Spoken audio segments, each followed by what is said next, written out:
Katika maisha ya hapa duniani hakuna msimu mgumu kama msimu huu wa uadui, yani enmity season. Msimu huu wa uadui, enmity season, ni msimu ambao ni mgumu sana. Msimu huu wa uadui, yani enmity season, ni kivuko cha kukutoa kutoka heshima mpaka heshima, kutoka nguvu mpaka nguvu, kutoka uwezo mpaka uwezo, kutoka neema mpaka neema, kutoka upako mpaka upako, na ni njia kuu ya kufikia kwenye kusudi. From season to reason. Ni lazima upite kwenye enmity season, yani upite kwenye msimu wa uadui. Na mtu yoyote mwenye ndoto kubwa lazima apitie msimu huu wa uadui, yani enmity season. Na msimu huu wa uadui ni msimu ambao kwa kweli hauwezi kuzoeleka. Ni msimu mgumu miongoni mwa misimu ambayo mwanadamu anaweza akapitia hapa duniani. Na hii ndio inayoleta sonona, inayoweza pia kuleta magonjwa, inayoweza kuleta vifo na chuki na visasi. Na ni maisha tunayoishi juu ya uso wa nchi. Naomba uangalie tu reflection au kielelezo kichache kilichoko hapa. Tunaposema mtu yoyote mwenye ndoto kubwa lazima apitie msimu huu wa uadui, yani enmity season. Na ili kufikia pale ambako unatazamia kufika, hili ni daraja, ni kivuko cha kukutoa. Inakutoa kutoka heshima mpaka heshima, kutoka nguvu mpaka nguvu, kutoka uwezo mpaka uwezo, kutoka upako mpaka upako, kutoka neema mpaka neema. Lakini ni kivuko cha moto. Ni kivuko ambacho ukipita pale umepita.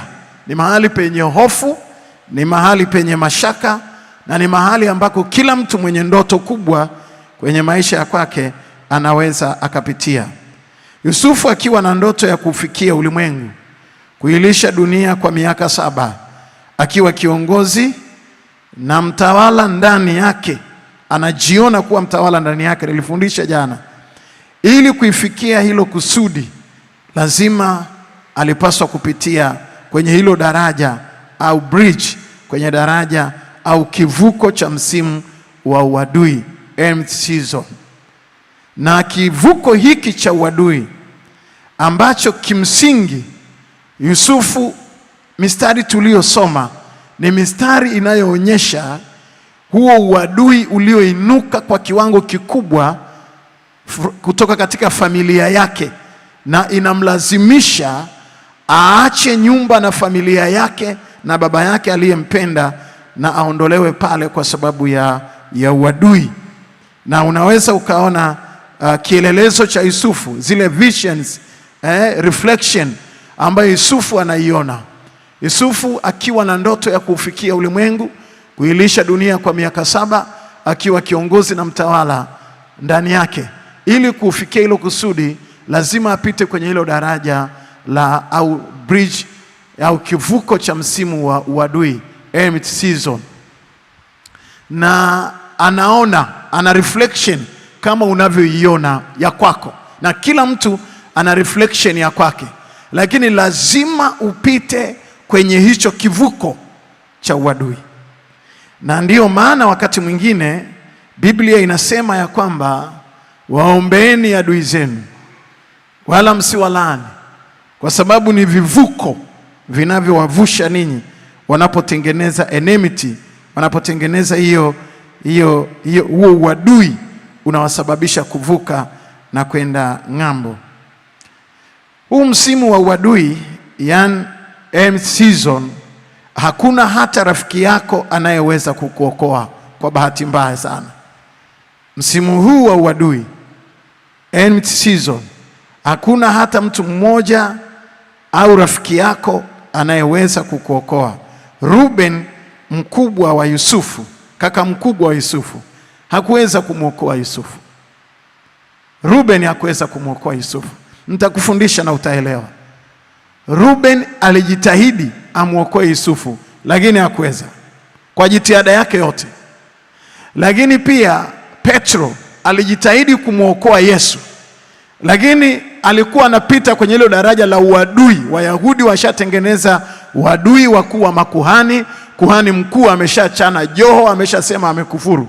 Petro anakazana kwa upanga kujaribu kuona namna ya kumwokoa Yesu, hakuweza. Na Ruben hakuweza kumwokoa Yesu. Nitakufundisha, utaelewa jambo la msingi hapa asubuhi ya leo.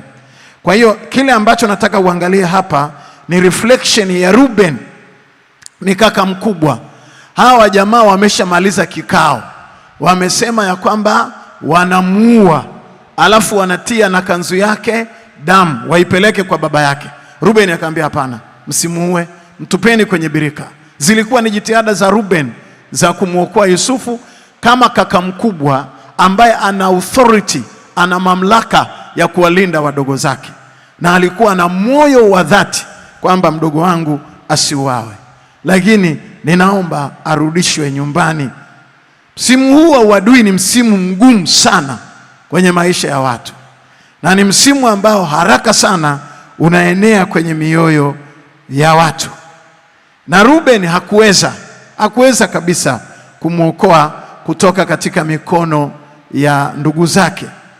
Na huwezi kuamini, walipofika mahali pa kumuuza, Ruben alipoenda birikani akakuta mdogo wake hayupo.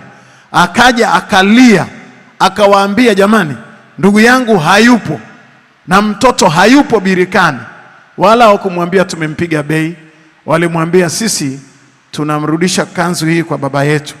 Na kwenye mgao, Ruben hakupata mgao. Yaani ngoma ziko hapo hapo porini, zishauza mtu, na hakumpa hata jero, hakumpa hata 100. Na wamemuuza hapo hapo porini. Kwa hiyo kati ya watu ambao hawakujua Yusufu yuko wapi ni Ruben pamoja na Yakobo. Hawakuelewa. Hiyo dili ilipigwa juu kwa juu.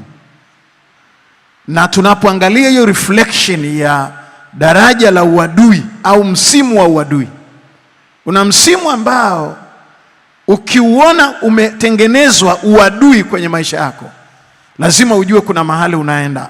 Sasa walio wengi hawajuagi kama kuna mahali wanaenda, wanapata mpaka matatizo ya vidonda vya tumbo, pressure, sukari na magonjwa mengi yanaanziaga hapo.